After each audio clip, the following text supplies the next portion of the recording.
tulis tentang matan tersebut. Kenapa sibuk sangatlah nak tulis tentang puisi ni? Puisi ini adalah bukti kepada anda bahawa anda betul-betul memiliki ilmu dalam bacaan Al-Quran Karim. Okay, saya akan bacakan sedikit. I will read a little, not this part of matan related with completing the harakah.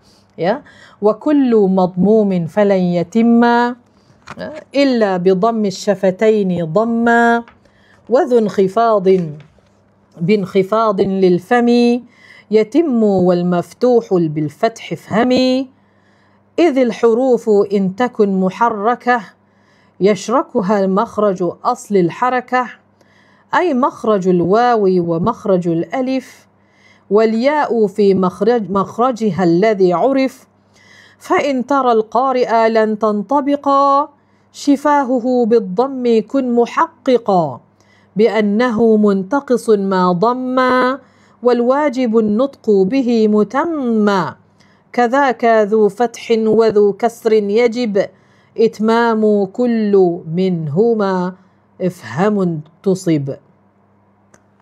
Itu cerita dia. Tamam? Jadi apa yang saya baca tadi ya? Saya bacakan tentang poem disebut oleh Imam Al-Jazari, Imam Shahabuddin, Imam Allamatul Ahmad At-Tibi Ad-Dimashqi. Wa kullu madmumin falan yatimma, setiap dhammah itu tidak akan terjadi illa bi dhammi syafataini dhamma. Every letter which has a dhamma is not complete except by circle of your two lips to the front to complete circle. This is what Imam Sheikh Ahmad At-Tibi said in completing the harakah. وَذُو انْخِفَاضٍ بِانْخِفَاضٍ لِلْفَمِ